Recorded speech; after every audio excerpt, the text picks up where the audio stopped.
Hi guys, Matt Granger, that Nikon guy, mattgranger.com. Welcome back to part 2 of the three-way lens shootout between the Nikon, Sigma and Tamron 70-200 telephoto zoom lenses. So far they're all performing quite well, a few little surprises in there. Now I want to do a really detailed sharpness test for you guys to show the difference. Now I'll be starting out as I have in the past, doing a test at 2.8, 5.6 and f8, doing center crops, but I want to be honest with you, it's really down at f2.8, and face it, 2.8 is why you're paying big money for these lenses. It's at 2.8 where you're really going to see the difference. The best lenses from any manufacturer stay sharp below f4, say, and around f2.8 even the best of the best may start to get a little bit soft in the edges, and that's what I want to test today. So I'm going to do 2.8 tests later, doing crops from the corners for direct comparison, 100% crops so you can see the difference firsthand. Okay, now first off, I'm going to be using the Nikon 70-200, and I'm just shooting at this sign. Again, apologies for the slightly boring subjects. It's really windy, so I need things that definitely aren't going to move.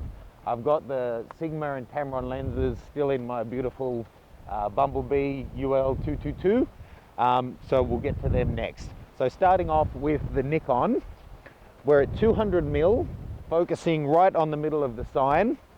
I'm doing this at aperture priority f2.8, and I'll be doing these with no exposure compensation. So let's take the first shot. That's the full image. Okay, so you can see the background's lovely and blurred there. Now let's have a look at the full crop. Okay, that's sharp throughout the image. Now let's jump forward to f5.6. That's just as sharp in the center crop, a little brighter even. And now f8. And again, totally sharp, no surprises. Okay, not a lot of difference there.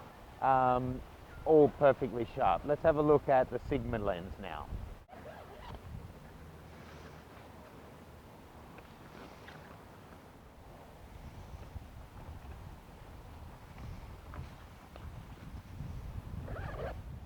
Okay, here we are on the Sigma, f2.8, 200mm.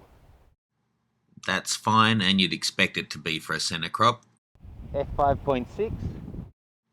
Yeah, gotta say, really very little difference to the Nikon here. f8. This is good, but then anything at f8 is going to be. Okay, the Tamron at 200mm, f2.8. Okay, that may be ever so slightly softer, but it's fine. f5.6. Oh, looks like my frame jumped a little bit higher on this one. And f8. And that's completely fine, f8. Okay, really no surprises there at, at least at f5, 6 and f8, they're all perfectly fine. And at the center crop on 2.8, they're all fine as well. So let's find a more detailed object to test, and we're going to do it with corner crops. All right, for this second test, I'm just going to be doing it f2.8 and f4 to test it at those wider apertures. And we've got a really richly detailed paper bark tree here to take it off. Now why I'm doing it at f4 as well is because the bark is quite ruffled, there's quite a difference in the distance away from the lens. So there's a chance that at f2.8 where I've focused is further away, and then the parts that are closer to the lens will look blurry, and that's not a fault of the lens, it's just a shallow depth of field.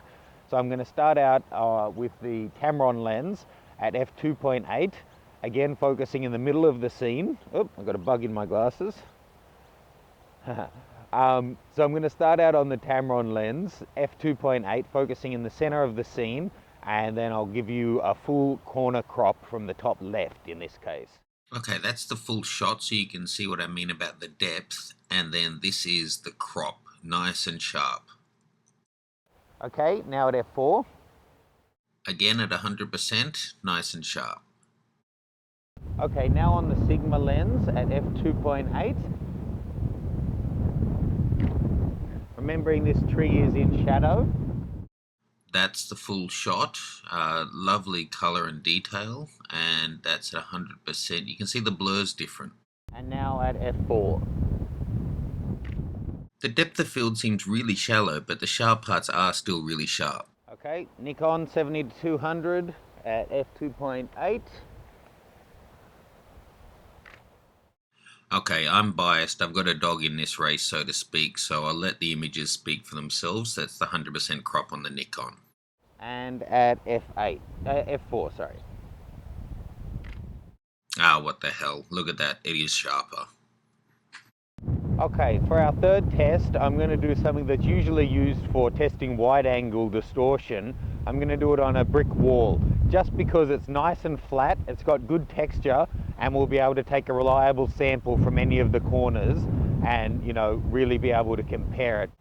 Okay, so it's not too deathly dull and boring. I've got the front line of a house here, and I'll be taking the crops from the bottom left, which is a good clear section of brick wall, to compare the images. Okay, this is the Nikon at 200 f2.8, focused on the brick wall, and then we'll take a crop from the bottom left. Okay, this is totally sharp. You can see it is softening towards the edge though compared to the top right, which is more center frame. But you'll notice that it's softer lighting than the next two shots, which means the shadows aren't as hard and it's not as contrasty. Okay, same test, Sigma lens 200mm f2.8. Okay, it's all acceptable, but how you want to judge this is look at the bricks on the bottom left and then on the top right, and you'll see the difference as you go further to the corner. It is softening a little. Okay, again, Tamron 2.8 at 200mm.